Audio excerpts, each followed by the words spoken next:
Voici d'abord les titres de ce journal. Victoire Toméga Dogbe à la semaine du cinéma togolais. La chef du gouvernement a rencontré les acteurs de la chaîne du 7e art et autres artistes. Ils ont échangé sur les réalités et les horizons. Bilan sécuritaire du premier semestre de l'année publié ce vendredi. Des accidents de la route en moins et les morts aussi, moins 54%. Les comportements inciviques des 2 roues par contre ont la vie dure. On fera le point dans cette édition. Et puis une prière musulmane ouvre le bal des activités au programme du 50e de votre chaîne. La télévision togolaise, fidèles musulmans et personnels et amis de la TVT, ont élevé leur voix et convergé leurs intentions vers le Tout-Puissant ce vendredi. C'était à la grande mosquée de Lomé. Bienvenue au journal. Bonsoir madame, bonsoir monsieur. Le partenariat du Togo avec l'Organisation de coopération et de développement économique est résolument effectif depuis l'adhésion du pays à l'OCDE en avril 2019. Le Centre de développement de l'Organisation internationale œuvre aux côtés des plus hautes autorités du pays pour l'atteinte des objectifs prioritaires. Mais en quoi consiste précisément ce partenariat? Réponse dans ce dossier de Carmen Madjé à Capou. Le Togo et l'OCDE, Organisation de coopération et de développement économique, a toujours amis. Un partenariat vieux de plusieurs années déjà et qui se traduit par un engagement du Togo dans sa dynamique de réforme engagée par le chef de l'État, Faure Gnassingbé. Ce partenariat se matérialise à travers la réalisation d'études sur le développement et la conduite de revues multidimensionnelles, particulièrement dans le cadre de la mise en œuvre du PND et de la feuille de route gouvernementale. Depuis l'adhésion du Togo à l'OCDE en mars 2019, les actions de cette organisation internationale d'études économiques prouve à suffisance son engagement à accompagner le processus de développement du Togo.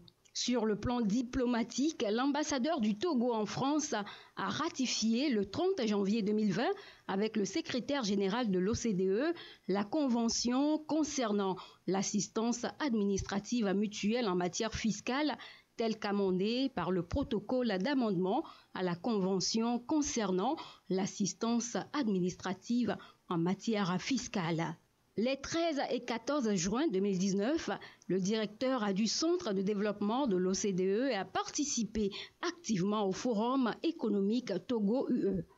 Une plateforme initiée par le président de la République togolaise, Faure Gnassingbé, et qui avait pour ambition d'assurer la visibilité des potentialités économiques du Togo. Les 29 et 30 juillet 2021, le Centre de développement de l'OCDE et le Togo ont co-organisé à Lomé la conférence internationale sur le développement à la base.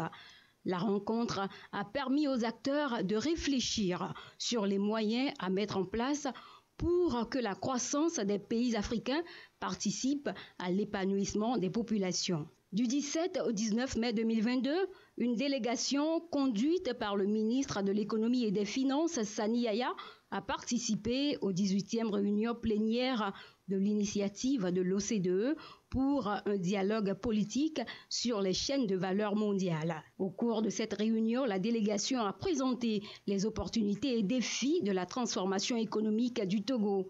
Cette présentation a introduit l'examen des politiques de transformation économique EPTE du Togo que le Centre de développement de l'OCDE réalisera très prochainement.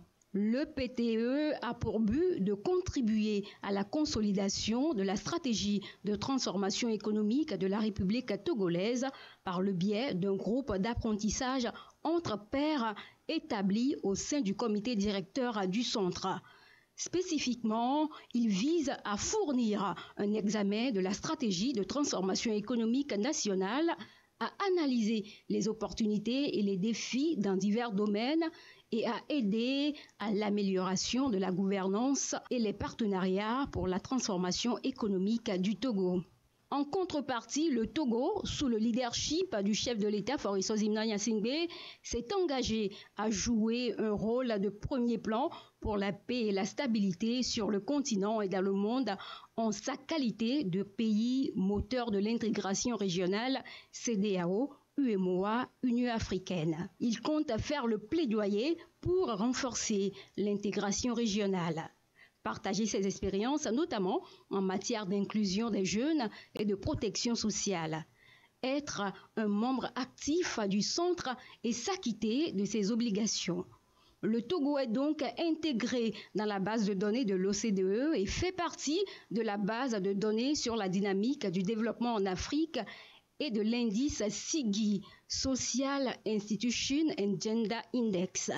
Le Togo a rejoint le Forum mondial sur la transparence et l'échange d'informations en octobre 2016.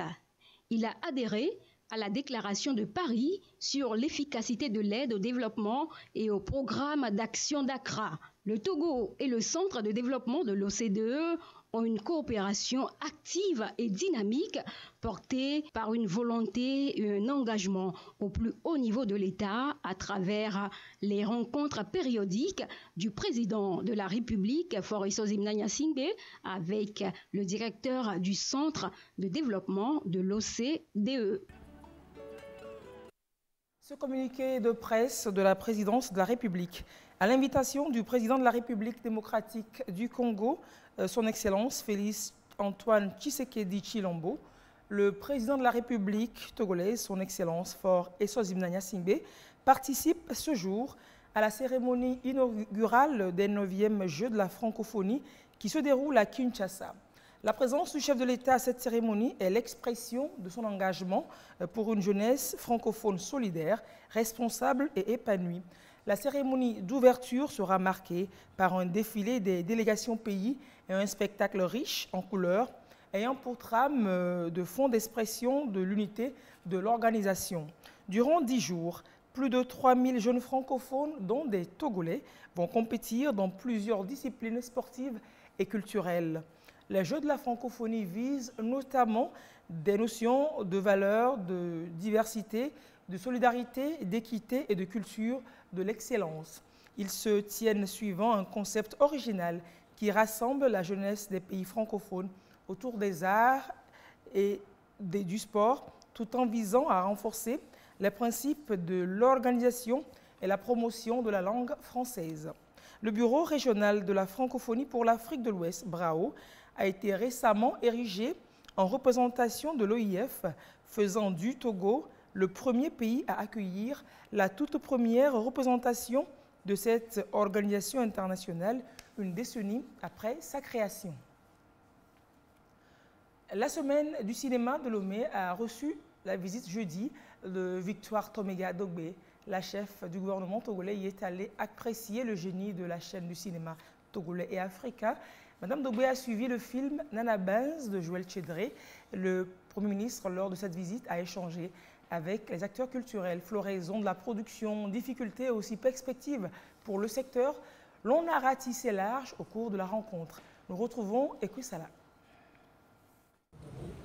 Rencontre entre le Premier ministre Victoire Toméga Dogbé et les acteurs du 7e art, une première. Et le sujet de discussion en dit long sur la démarche. Les défis liés à l'industrie cinématographique, artistique et culturelle du Togo et les moyens à mettre en œuvre pour les relever. Au cours des échanges, les acteurs culturels ont insisté surtout sur l'opérationnalisation du fonds cinématographique mis en place par le gouvernement il y a quelques mois. Nous avons évoqué le secteur, l'évolution du secteur du cinéma, les réformes et surtout l'opérationnalisation des dernières mesures prises par le gouvernement en faveur du cinéma togolais. Surtout de l'opérationnalisation du fonds de soutien à l'industrie du cinéma et de l'audiovisuel qui est en cours. Les échanges que nous avons eus avec Madame le Premier ministre étaient justement de voir dans quelle mesure cette opérationnalisation pourrait vite se faire et que le Togo puisse, sur le plan international, s'affirmer réellement. Pour la mise en application de ce fonds, le gouvernement travaille d'arrache-pied. Le Premier ministre Victoire Toméga Dogbé rassure et appelle chaque acteur culturel a joué sa partition. En tant qu'acteur de l'économie culturelle, vous racontez nos histoires, vous racontez nos traditions, notre identité. Nous avons tous intérêt, le chef de l'État en premier, à faire en sorte que l'industrie culturelle marche dans notre pays. Parce qu'aujourd'hui, elle regorge de plein d'emplois pour nos jeunes. Nous avons intérêt à travailler là-dessus. Nous avons intérêt à offrir le cadre qu'il faut. Le cadre légal, nous le mettons en place. On parle de fonds. Nous allons accélérer la mise en œuvre. Mais c'est ensemble. Il ne faut pas attendre. Qu'est-ce qu'ils vont faire? Vous devez nous pousser à le faire. Nous sommes dans une dynamique de gouvernance concertée. Je suis ici, on discute. Vous avez des questions, vous me les posez. Connaissons les contraintes, les priorités. Nous saurons faire la part des choses pour que le monde culturel ait sa part pour pouvoir proposer des emplois décents, des emplois durables pour vous-même et pour notre jeunesse. Ça, nous devons le faire. Pour cela, la paix et la sécurité doivent être de mise sur toute l'étendue du territoire national. Le Premier ministre invite les acteurs culturels à mettre la main à la pâte. Nous sommes en phase, vous et nous. Nous, ce que nous demandons pour notre pays, c'est la paix, c'est la sécurité. Parce que vous ne pouvez pas, tout ce que vous venez de dire, il nous faut des espaces culturels. Il faut aussi, quand ça ne va pas, vous ne pouvez pas le faire. Pour moi, le premier pilier du développement culturel, c'est la sécurité, c'est la paix. Et ce que nous faisons, ce qui est contenu dans notre feuille de route, c'est justement pour créer plus de cohésion sociale, pour faire en sorte que les uns et les autres puissent avoir le minimum vital en termes d'accès à l'éducation, accès à la formation adaptée, accompagnement pour l'employabilité, pour s'insérer professionnellement, etc. C'est ce que nous essayons de faire et aidez-nous à le faire. La vision du gouvernement est de redonner au cinéma togolais ses lettres de noblesse. Pour promouvoir le secteur, d'importantes réformes sont opérées ces dernières années. Depuis 2021, la loi portant code du cinéma et de l'image animée est promulguée. L'objectif est de permettre aux acteurs culturels togolais de vivre pleinement de leurs œuvres. Et pour boucler cette semaine de fort belle manière, dès ce samedi 29 juillet, dans les salles sur grand écran, Une fiancée à la barre, deuxième long métrage de Essofa Folibasi. Le producteur est sur notre plateau ce soir. Bonsoir, monsieur Folibasi. Et bonsoir Lys, je me sens très à l'aise dans ce beau studio et je profite pour féliciter le ministère et toute la direction qui nous a offert ce cadre magnifique. Merci, voilà. Merci bien. Alors après Le Messager de la Lune en 2018, vous nous revenez avec une histoire dramatique qui relate le destin tragique d'une belle jeune fille, Danan El Sapel. C'est en fait une histoire de dilemme moral. Tout à fait. Et un dilemme moral, un dilemme sentimental, dilemme que toute personne qui a le cœur à donner, toute personne qui a l'amour à donner, que toute personne prête à se sacrifier pour l'autre, ce dilemme, en tout cas ces personnes-là, le rencontrent tous les jours et dans tout notre parcours. Qu'on soit homme, femme, qu'on soit jeune, vieux, de toute façon, on vit dans ce dilemme parce qu'à un moment donné, on se demande comment gérer les problèmes d'amour. Et ça finit parfois bien, ça finit parfois mal. Il faudra voir le film pour savoir. Tout à fait. Il faut préciser qu'Une fiancée à la barre est une pièce de théâtre de 126 pages que vous avez publiée en 1999, quand même aux éditions Acpagnon. C'est ça. Pourquoi la nécessité aujourd'hui de transformer la pièce de théâtre en film? Oui, transformer... Le message est encore plus actuel? Tout à fait. Transformer la pièce de théâtre en cinéma parce que le rêve premier, c'était d'en faire un cinéma. Mais en ce moment, je n'avais pas les armes nécessaires pour faire le cinéma. Et je n'avais pas beaucoup de connaissances, ni même d'engagement pour faire le cinéma. Donc, il fallait ne pas laisser l'histoire dormir dans les tiroirs. Il fallait en faire un récit théâtralisé et pour pouvoir le garder, le maintenir sur les rampes jusqu'à maintenant et où j'ai senti que c'est nécessaire parce que plus nous avançons, on constate que les problèmes sentimentaux sont d'un côté banalisés, de l'autre côté...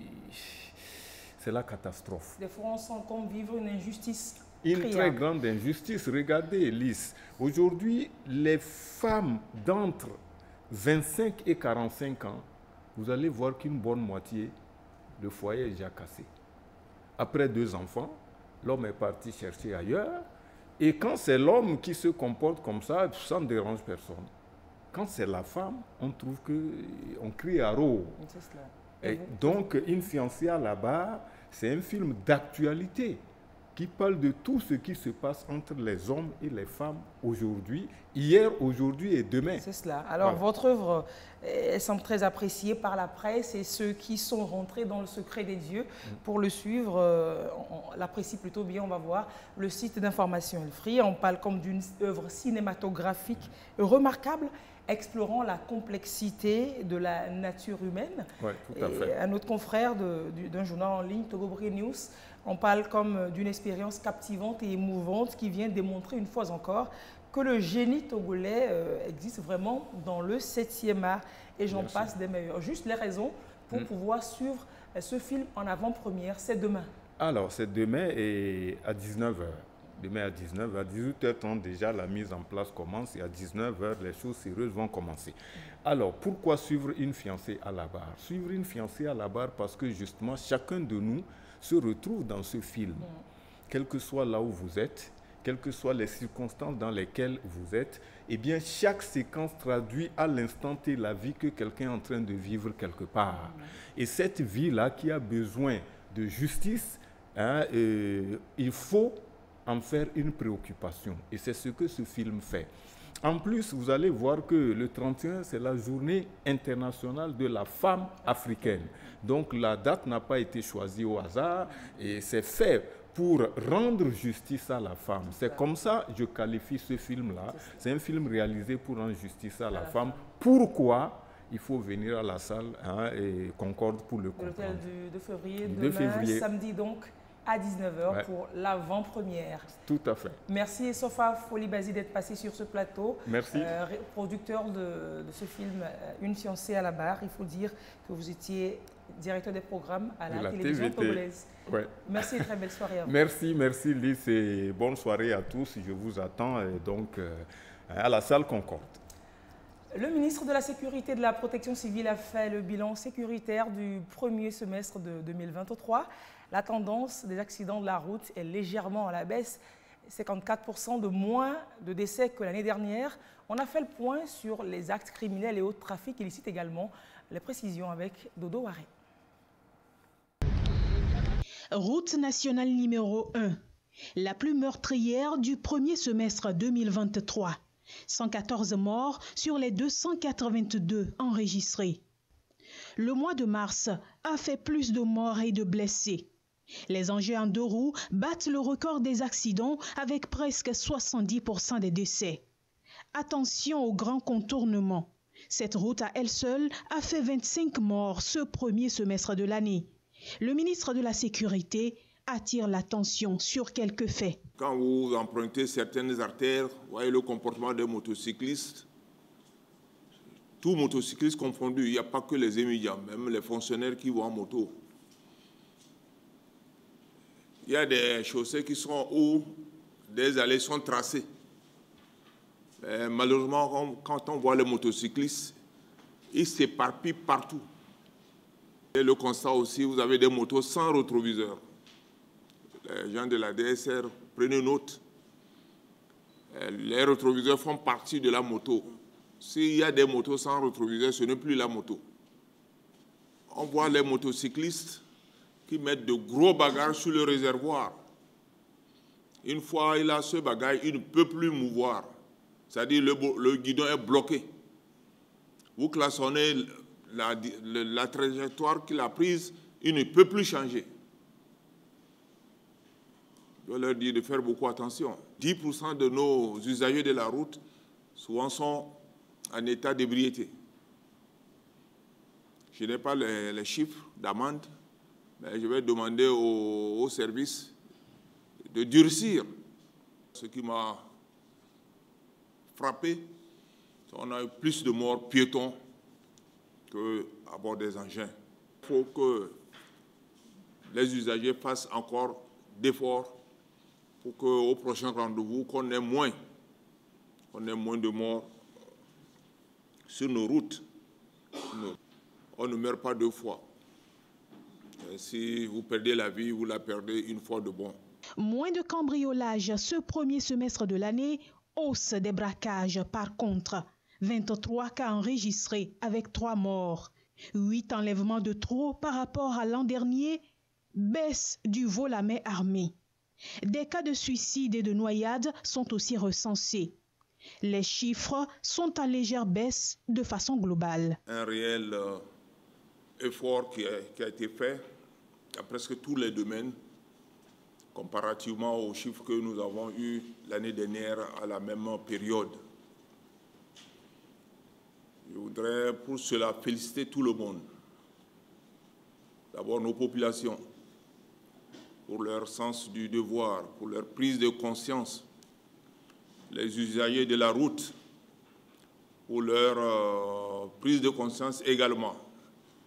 Et les forces de défense et de sécurité qui, de jour comme de nuit, essaient de jouer ce rôle de baromètre. C'est vrai, il y a eu une réelle baisse des chiffres, mais les efforts restent toujours à faire. Tant qu'il y a un mort sur la route dans notre pays, c'est un mort de trop. Des efforts à faire malgré des sensibilisations et répressions. On annonce l'opération Feu Tricolore à partir de lundi prochain. Si on remarque bien, les engins à deux roues sont ceux qui ne respectent pas le plus les feux tricolores. Et nous voulons travailler là-dessus, c'est-à-dire les interpeller, les verbaliser, les sensibiliser. Par ailleurs, nous avons déjà soulevé la question du port de casque, de ce que l'on remorque sur les engins. Alors que le pilote lui-même a son casque, celui qui l'a en croupe n'a jamais de casque. Ces deux courent le même risque. Il faut que nous travaillions sur ça. Le ministre est revenu là-dessus et nous y tenons. Cela doit se faire pour la sécurité de nos compatriotes. Au ministère des Transports routiers, aériens et ferroviaires, on compte également prendre des mesures. Le décret d'application du Code de la route prévoit que toute personne qui veut aller en moto doit avoir un permis.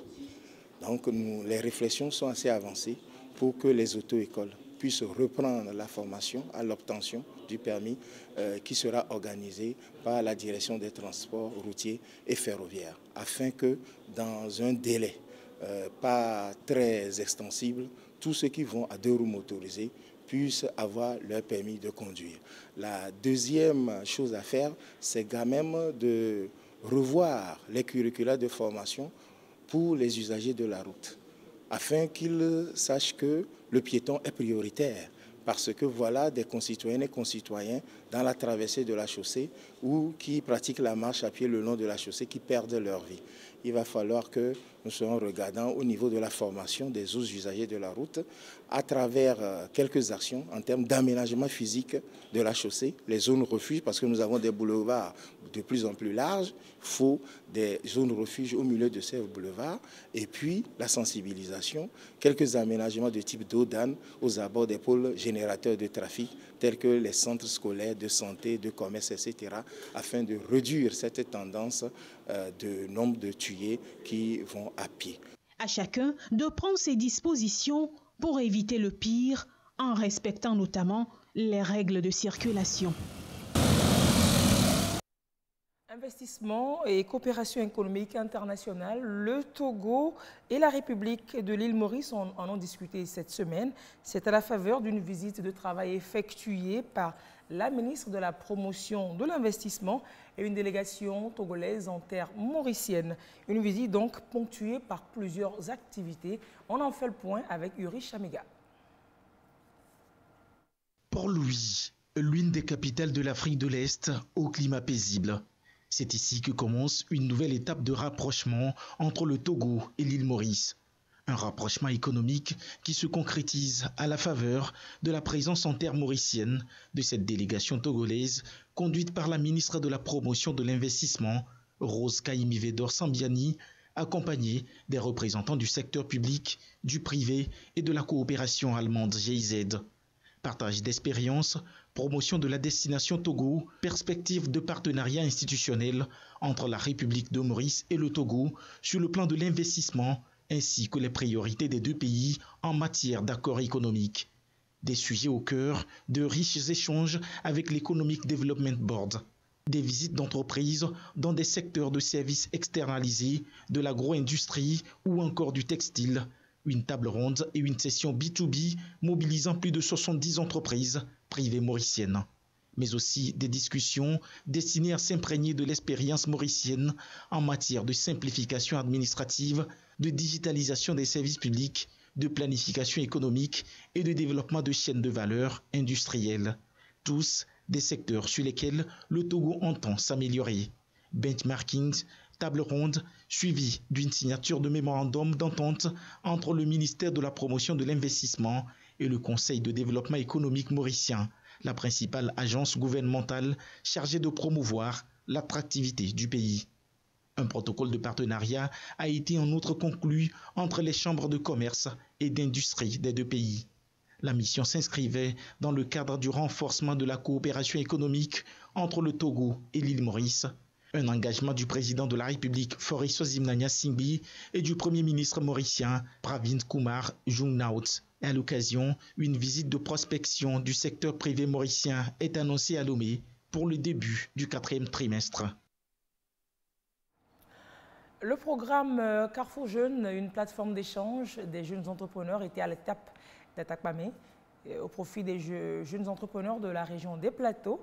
Le programme se veut un cadre d'échange, de discussion entre jeunes sur la promotion de l'entrepreneuriat, apprendre comment bénéficier d'opportunités pour bâtir une entreprise dynamique et performante. On en parle avec Sylvain Aboudou. Des expériences entrepreneuriales partagées avec les jeunes entrepreneurs locaux pour une meilleure gestion de leurs différentes entreprises. C'était à l'occasion du programme Carrefour Jeunes, une plateforme d'apprentissage et d'expression lancée ici à Tapamé au profit des jeunes entrepreneurs de la région. Il s'agit à travers ce programme d'éveil de faire des entrepreneurs, surtout les très petites et moyennes entreprises, des modèles, mais aussi leur permettre de découvrir les opportunités, comment s'y prendre pour bien développer de façon durable leurs entreprises. Nous allons parler de comptabilité. Vous savez, quand on gère une entreprise, la comptabilité est fondamentale. Nous allons parler des mécanismes qui existent aujourd'hui dans nos pays, dans notre pays, et qui sont encore méconnus des entrepreneurs. Nous allons échanger autour de tous ces mécanismes et opportunités qui sont là disponibles pour les entrepreneurs, afin que ces derniers sachent comment ils peuvent traiter avec les communes, comment traiter avec l'OTR, comment traiter avec la Chambre du commerce, comment traiter avec tous les autres mécanismes comme le FAIEJ, afin qu'ils puissent avoir tout ce qu'il faut pour faire grandir leur entreprise. Ces jeunes vont au cours de ce carrefour s'inspirer des modèles des anciens pour faire prospérer leurs activités. Ce qui est important à savoir aujourd'hui, c'est qu'il faut que le jeune ait donc son idée de projet. Et avec ces idées de projet, voir quels sont les différents accompagnements dont il a besoin. Et ces accompagnements, aujourd'hui, nous avons plusieurs mécanismes au niveau de l'État qui partent du renforcement des capacités jusqu'à la mise en relation des entrepreneurs au niveau des financiers. Et à ce stade, nous pouvons dire que les plateformes qui se créent pour encourager l'entrepreneuriat aujourd'hui constituent une opportunité pour ces jeunes afin de pouvoir aller de l'avant et devenir des champions. Ce programme Carrefour Jeunes, développé par le cabinet Yelim, est soutenu par Sunu Bank. Cette structure financière reste engagée pour accompagner les jeunes entrepreneurs. Aujourd'hui, Sunu Bank accompagne déjà beaucoup d'entrepreneurs dans différents domaines d'activité, notamment l'agro-business, les financements des marchés, les marchés de fourniture, les marchés de prestations de services et également les différents crédits que nous leur mettons en place. Nous avons des crédits de financement d'exploitation, des crédits de financement d'investissement, les usines de transformation, par exemple, qui veulent accroître leur capacité de production, nous leur mettons à disposition des moyens pour leur permettre d'acquérir des matériels et équipements, des moyens pour leur permettre d'acheter de la matière première et des moyens pour permettre de soulager leur trésorerie. L'ambition, c'est de rendre les TPME plus performantes dans chaque région en vue de les amener à jouer efficacement leur rôle dans le développement économique des collectivités territoriales au Togo. En page internationale au Niger, il s'est adressé à la nation ce vendredi, le désormais homme fort du pays, le général Abdourahmane Tiani, 2 jours après la prise de pouvoir par les militaires, parlant au nom du Conseil national de sauvegarde du pays, a déclaré que le Niger devait changer de cap. Suivons. Le nouvel homme fort du Niger n'est autre que le chef de la garde présidentielle, le général Abdourahmane Tiani. Il s'est adressé au peuple nigérien ce vendredi, 2 jours après le coup d'État contre le président Mohamed Bazoum. L'action du CNSP est motivée par la seule volonté de préserver notre chère patrie face, d'une part, à la dégradation continue de la situation sécuritaire de notre pays, et cela sans que les autorités déchues ne nous laissent entrevoir une véritable solution de sortie de crise. D'autre part, la mauvaise gouvernance économique et sociale. Dans son message à la nation, il a assuré à la communauté internationale que le CNSP est disposé à respecter tous les engagements internationaux pris par le Niger. Je réitère l'appel du Conseil national pour la sauvegarde de la patrie à la sérénité, au calme, à la vigilance et à un sursaut patriotique.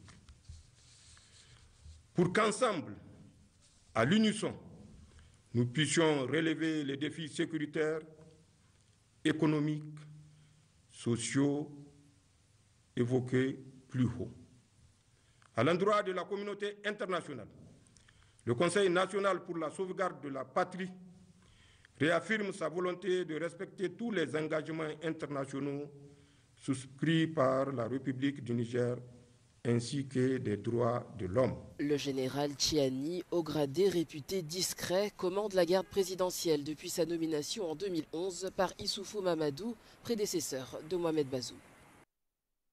Et je vous le disais en titre, la télévision togolaise a 50 ans. Célébration officielle lundi prochain, 31 juillet, date d'incidence. Il y aura une journée porte ouverte sur la TVT avec diverses activités au programme. Et la télé exprime sa reconnaissance à Dieu pour ce riche parcours et les grandes perspectives qu'elle se dessine. Ce vendredi, c'était à la prière musulmane, donc à la grande mosquée de Lomé. On voit cela avec Issaka Aruna.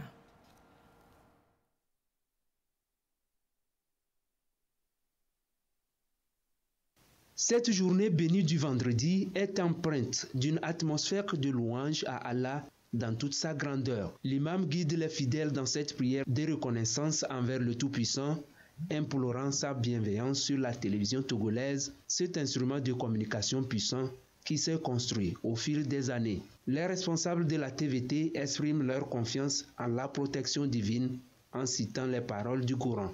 « Souvenez-vous de moi et je me souviendrai de vous. Soyez reconnaissants envers moi, ne soyez pas ingrats envers moi, et je répondrai à votre appel. » Il confie ainsi la destinée de cette chaîne et le bien-être de ses travailleurs aux soins bienveillants d'Allah. Pendant 50 ans, la TVT a eu des gens qui ont disparu de notre terre, qu'Allah sauvegarde, les mettre dans de bons endroits, pour ne pas dire au paradis. Que la terre leur soit légère. Nous avons également prié pour le chef de l'État, pour tout ce qu'il fait pour notre pays, le gouvernement, que la paix soit avec nous. L'anniversaire est une occasion de fête, une circonstance pour fêter, mais aussi et surtout pour réfléchir pour l'avenir. Aujourd'hui, certes, elle a des chaînes concurrentes, mais à cela ne tienne, elle diffuse les nouvelles. Du jubilé d'or de la mère des télévisions au Togo. Tout au long de cette période de célébration, de multiples événements et activités variées seront au rendez-vous pour commémorer et célébrer les chemins parcourus par la TVT au cours de ces 5 décennies d'existence. Et déjà, dès ce samedi à partir de 6 h, La journée nationale du sport aura un cachet spécial dans l'enceinte de la télévision togolaise. Le public est invité à venir passer une très belle journée sportive aux côtés du personnel et des dirigeants de la télévision. Merci d'avoir suivi ce journal. Restez sur la TVT pour la suite de ces programmes. Au revoir et à très bientôt.